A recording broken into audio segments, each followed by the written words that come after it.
Welcome back, Thrivers. All right, it has been a doozy of a week.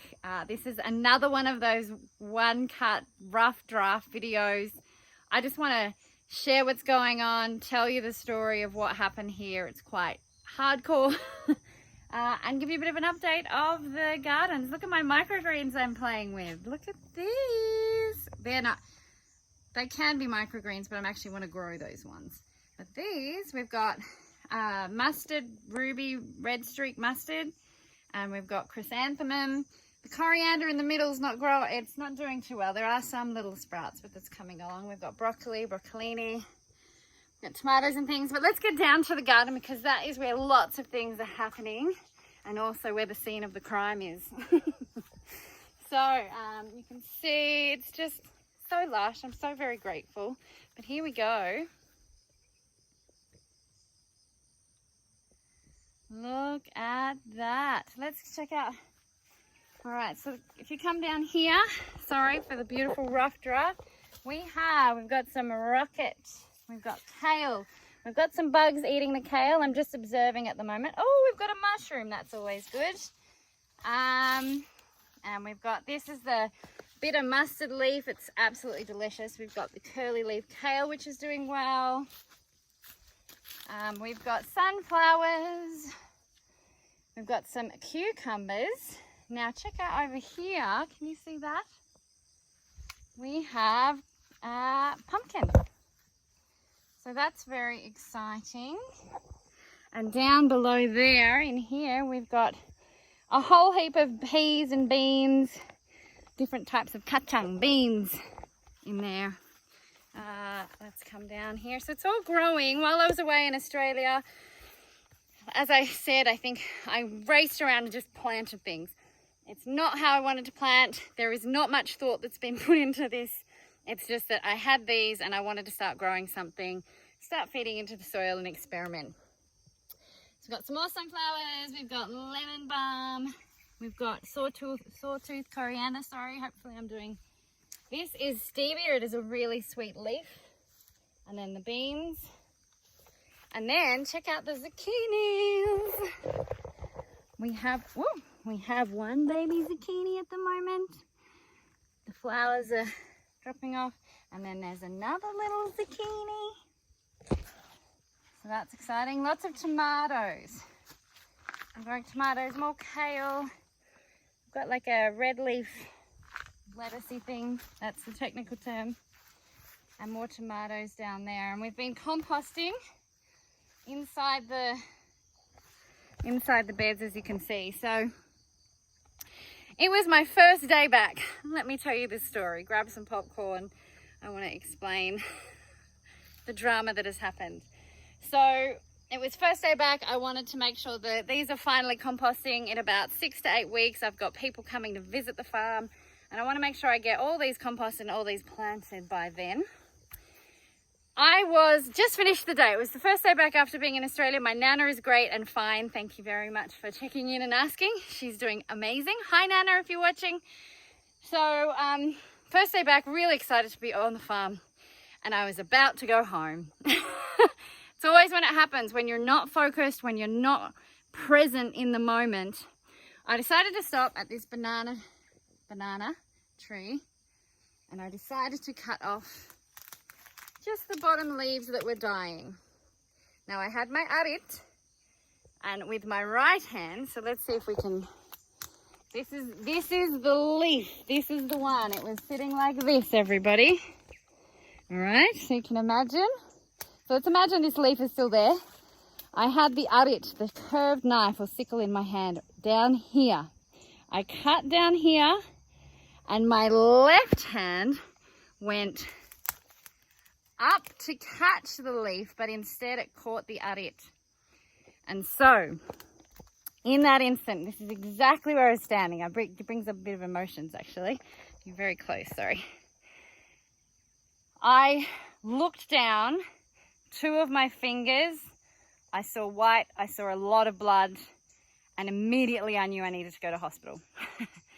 I grabbed it, I screamed. Puck Wiwin was just 2 meters away. He leapt, I swear he didn't even touch the ground. He leapt over threw everything away that he had, and he grabbed my hand. It was the last time I looked directly at my hand for a few hours because it was that much. I don't normally like that kind of thing or could look at that kind of thing. Anyway, I started feeling lightheaded. I actually started to drop down. And then I went and I thought I need to go and sit down on the ground. So I came up here. I don't even remember, but I was lying. I think I was actually lying down here next to this. Maybe it was here. Anyway, I was lying right down there.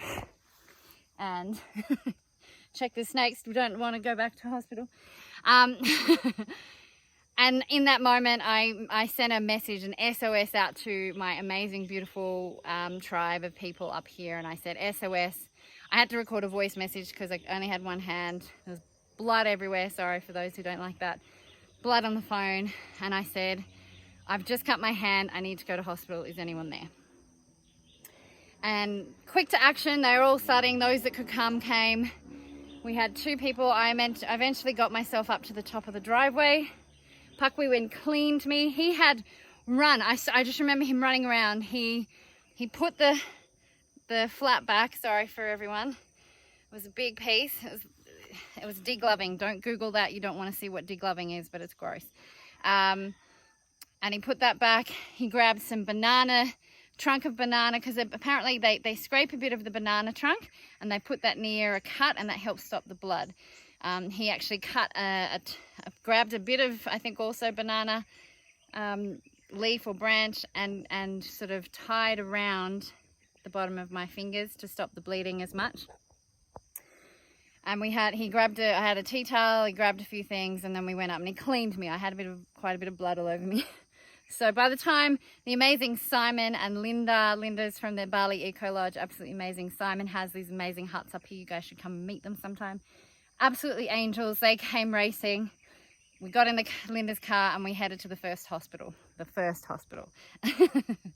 Now it's an hour away. I had my hand up. I called my brother, and we just, and I was worried. I was like, I'm going to have deformed fingers. I'm going to lose a finger. But I was, we had an hour. I just had the hand up. We were stopping it. And then we get to the first hospital, which is 59 minutes away or an hour away. And we got there, Kasi Ibu. And they had a look at it and they opened it, and it was excruciating. Hey, it's future editing, Hayley. I said I wasn't going to edit anything, but I'm going to show some photos of Frankie. And so I'm about to show you the first photo of what it looked like when I got to hospital. Now, if you don't want to see it, in a moment I'm going to tell you to shut your eyes, and then I will tell you you can open your eyes. Because I understand if you don't want to look at it, then don't look at it. There'll be a couple more times like that, I'll let you know. Close your eyes. Okay, you can open them again. Every time someone opened to look at it, I screamed. It was very, very hard. They cleaned it, which was excruciating. They eventually gave me some needles to make it a bit numb so they could clean it properly. Those needles in the fingers. If you've had a needle in the finger, I have a deep respect for you. I had 2 needles in that moment, and I screamed. I was squeezing Linda's hand, and I screamed out loud, which is very loud for here in Indonesia. They're very quiet people. And they were assessing, and then they were deciding that I needed to go under anesthetic and stay overnight. We were kind of like, we don't know. The doctor didn't really come. We weren't feeling great about the advice, and at one stage one of the doctors said it could be general anesthetic, it could be epidural, and I was like, nope. Nope, that's what happened. This is a cut hand, let's go somewhere else. So we got in the car for another hour and drove to another hospital, Prima Medica, amazing hospital. Went into the emergency. They said, you need an on-call surgeon. We do not have an on-call surgeon. You need to go around the corner to Sangla. Now, Sangla Hospital is the hospital where after the Bali bombings, all the people went. And at the time, Sangla Hospital wasn't quite prepared for something like that. But since that happened, the government and everyone, they made sure that that hospital was well sourced, well peopled, and you know, just very good. And so when we got there, there was so many doctors and nurses. They came, they put me in. Professional guy, he had images and graphs. They opened it again and it was excruciating. They opened it and looked at it a lot more. They noticed that the second finger was also cut. The first one didn't really notice that, and it was still quite a deep cut. So they said we need to do an x-ray to check that there's no bones, and then once the x-ray's done, we're going to have to give you needles so that we can inspect it more and see what to do. You know, this happened at 11:53 a.m. By the time I was at that third hospital, it was probably 7:30 p.m. I went into the x-ray. That was the funnest bit, being wheeled around. Beautiful, beautiful young ladies training to be doctors. It was just wonderful. And then the worst moment of my life came. I had to get the needles, and I had assumed, I knew they were painful because I'd had the other two at the first hospital. They were worse. They tried not to put it directly into the wound, but they ended up, there was about 10 needles, 5 in each hand, just to numb it. And poor Simon, I squeezed his hand so hard and I screamed, which caused a ruckus in the emergency area. Lots of people came. But it was very, very traumatic. I had my hat, so I was screaming into my hat. I couldn't look. I wasn't looking at it. Eventually, Simon looked at me and said, it must be numb, because what they just did then you were screaming at before. So the numbness finally kicked in, but during the surgery, during the stitches, I started feeling it again, and I had to get more, probably another 3 or 4 needles into the wound. The whole operation, I think, took an hour, because there was 6 stitches on the outside and 2 on the inside in this one. And what was it? I don't know. It's probably like 20 stitches altogether. Some on the inside, some on the outside. I can't feel in the middle there. It looks like Frankenstein. It's purple. Imagine it's purple. Imagine from the tip of my nail up here all the way down like a U and back up.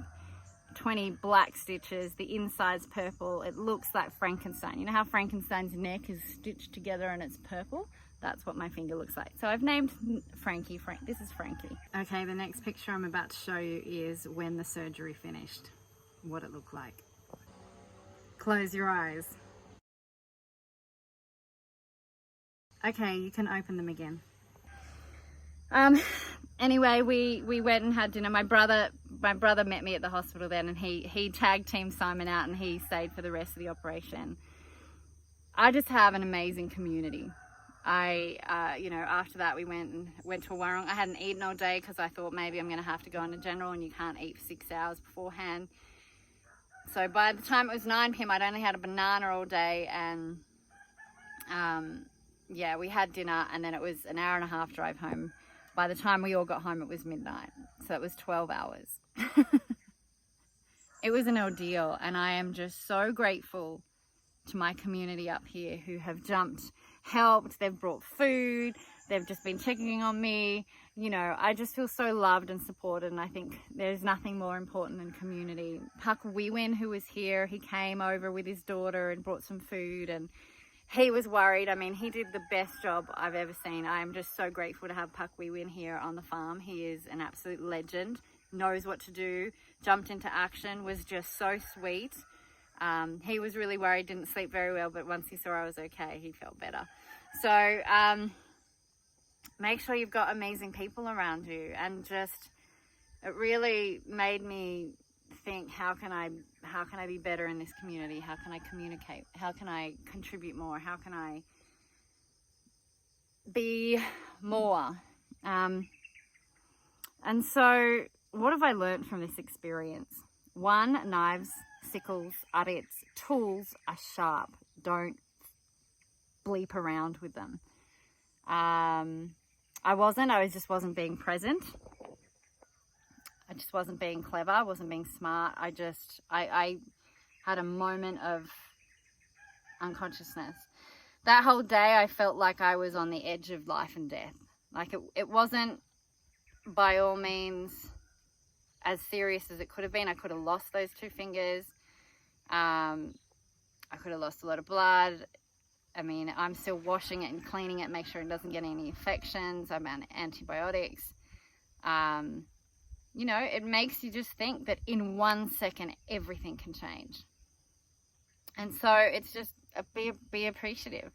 You know, nature, it's wild out here. We have people falling out of coconut trees, breaking their back. You have people cutting fingers, cutting hands, someone falling off a tree and landing with a stick in his eye. Like, it's just, nature is beautiful and amazing, but it deserves a lot of respect, and we have to be present. We forget to be present around this time.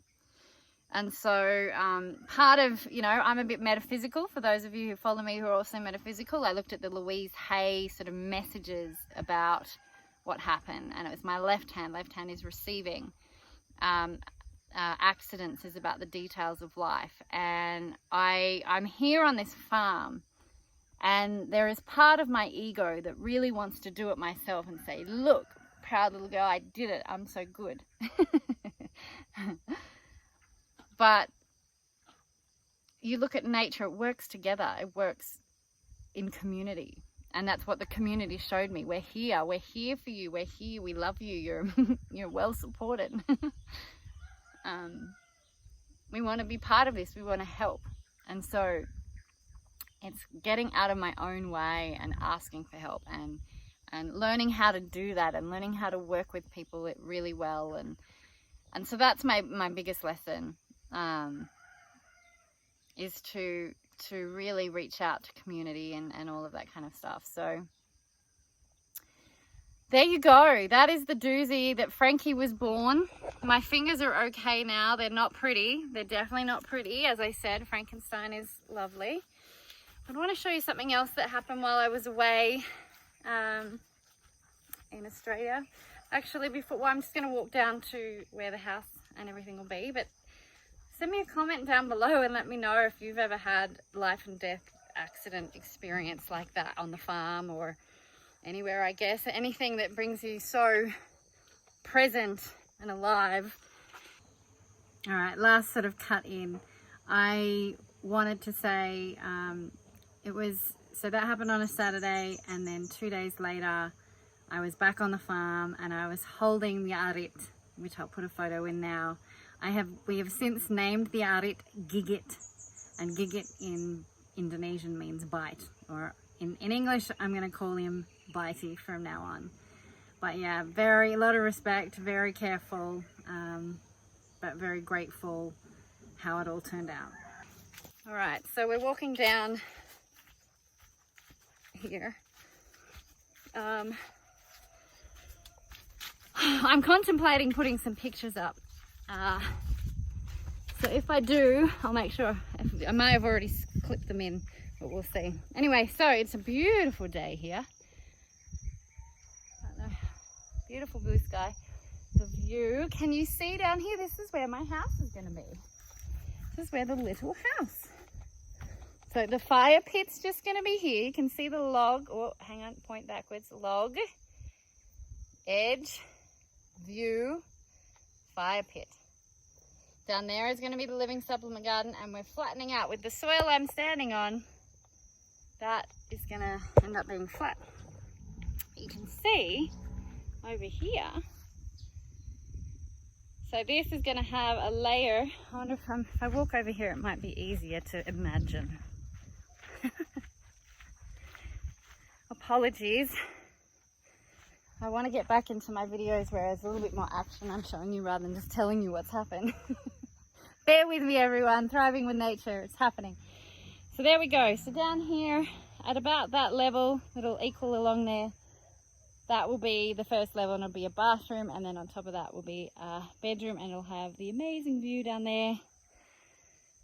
But yeah, I'm looking forward to it. It's amazing when you carve out, can you see that? we've made this bit flat. Oh, that bit flat up, that bit flat. Just a little bit more usable. Put the grass in, but it's growing slowly, slowly. The grass is growing and it'll look great. So when you come and visit, Frankie will be repaired and there's a scar to tell. And we'll sit around the campfire here, around the bonfire, on the fire pit, and just get to know one another.